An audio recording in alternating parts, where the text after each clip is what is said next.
Hi అండి, అందరికీ నమస్కారం. ప్రభుత్వ ఉద్యోగ పెన్షనర్లకు సంబంధించి ఒక ముఖ్య సమాచారం అయితే రావడం జరిగిందండి. ఇక విషయంలోకి వెళ్తే ఆంధ్రప్రదేశ్‌లోని 13,00,000కు పైగా ఉద్యోగులు, పెన్షనర్లు గత ఏడాది కాలంగా ఒకే ఒక్క విషయం చెప్పుకుంటున్నారు. మా సమస్యలు ఇంకా పరిష్కారం కాలేదు.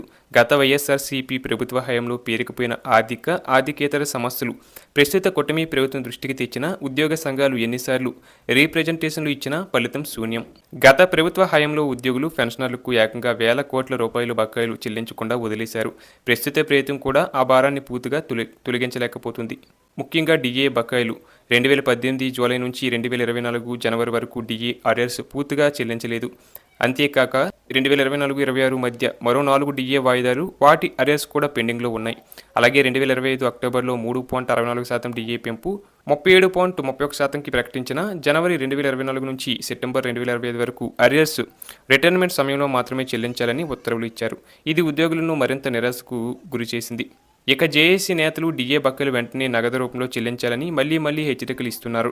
అలాగే పే రివిజన్ కమిషన్ ఆలస్యం. 11వ పీఆర్సీ అరియర్స్ ఇంకా పూర్తిగా చెల్లించలేదు. 12వ పీఆర్సీ కమిషన్ ఏర్పాటు చేయాలని ఉద్యోగ సంఘాలు ఎన్నోసార్లు డిమాండ్లు చేశాయి. కానీ ఆర్థిక పరిస్థితి మెరుగుపడే వరకు అని ఆలస్యం చేస్తున్నారు. ఇక ఇంటిరం రిలీఫ్ కూడా ఎన్నికల హామీల మేరకు ఇవ్వలేదు. అలాగే రిటైర్మెంట్ బెనిఫిట్స్ విషయానికి వస్తే medical reimbursement, gratuity, leave encashment, APGLI, GPF బకాయిలు ఇంకా పెండింగ్లో ఉన్నాయి. ఒక్కో రిటైర్డ్ ఉద్యోగికి సగటున 15 నుంచి 25 లక్షల వరకు రావాల్సి ఉంది. అలాగే ఉద్యోగుల ఆరోగ్య పథకం ఈహెచ్ఎస్ కూడా దెబ్బతింది. కార్పొరేట్ హాస్పిటళ్లు పెండింగ్ పేమెంట్స్ కారణంగా చికిత్స నిరాకరిస్తున్నాయి. ప్రభుత్వం ఇటీవల 7,358 కోట్లు బకాయిలు విడుదల చేసినా ఉద్యోగ సంఘాలు ఇది కేవలం చిన్న మోతాదు మాత్రమే అంటున్నారు. మొత్తం బకాయిలు 30,000 కోట్లకు పైగా ఉన్నట్లు యూనియన్లు అంచనా. ఆర్థిక సమస్యలతో పాటు ఉద్యోగుల రోజువారీ జీవితాన్ని ప్రభావితం చేసే ఎన్నో ఆర్థికేతర సమస్యలు కూడా గత ప్రభుత్వం నుంచి కొనసాగుతున్నాయి. అలాగే దీర్ఘకాలంగా ప్రమోషన్లు ఆగిపోయాయి. టైం బాండ్ ప్రమోషన్లు, కేడర్ స్ట్రెంగ్తెనింగ్ ఇంకా పెండింగ్లో ఉన్నాయి. అలాగే సీజనల్ ట్రాన్స్ఫర్ పాలసీ సరిగ్గా అమలు కావడం లేదు. సెక్రటరియట్ ఉద్యోగులు సర్వేలు, అదనపు బాధ్యతలతో హరాస్మెంట్ ఎదుర్కొంటున్నారు. అలాగే కాంట్రాక్ట్ అవుట్సోర్సింగ్ ఉద్యోగుల రెగ్యులరైజేషన్ హైకోర్టు ఆదేశాలు ఉన్నా పూర్తిగా ఇవి ఇంకా అమలు కావడం లేదు. అలాగే సర్వీస్ రూల్స్ వర్క్ లోడ్, పాత ఆర్డర్ల అమలు, సర్వీస్ రూల్స్ సవరణలు ఆలస్యం, ఉద్యోగులపై అదనపు భారం పెరిగింది. ఇక పెన్షనర్ల సమస్యలకు వస్తే medical facilities, family pension processing ఆలస్యం.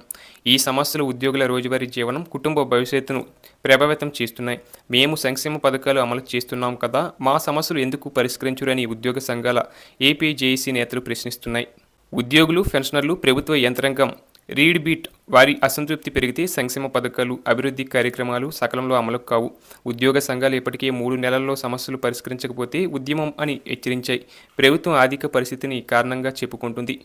కానీ ఉద్యోగులు మా బకాయిలు చెల్లించడం ద్వారా మనోవేగం పెంచి మరింత ఉత్సాహంగా పనిచేస్తాం అంటున్నారు. ప్రస్తుత ప్రభుత్వం ఉద్యోగుల సహకారం లేకుండా తన లక్ష్యాలు సాధించలేదని మంత్రి అచ్చెన్నాయుడు కూడా ఇటీవల అన్నారు. అయితే మాటలు కాదు, చర్యలు కావాలి. డీఏ అరియర్స్ పూర్తి చెల్లింపు, 12వ పీఆర్సీ కమిషన్ ఏర్పాటు, రిటైర్మెంట్ బెనిఫిట్స్ వెంటనే విడుదల, ఈహెచ్ఎస్ సమస్యల పరిష్కారం, ఇవి తక్షణం చేపట్టాలి. ఉద్యోగులు, పెన్షనర్లు ఆశగా ఎదురు చూస్తున్నారు. ప్రభుత్వం తన వాగ్దానాలను నెరవేర్చి ఉద్యోగులను పార్ట్నర్గా చూస్తేనే అభివృద్ధి సాధ్యం. లేకపోతే అసంతృప్తి త్వరలో ఉద్యమంగా మారే అవకాశం ఉంది.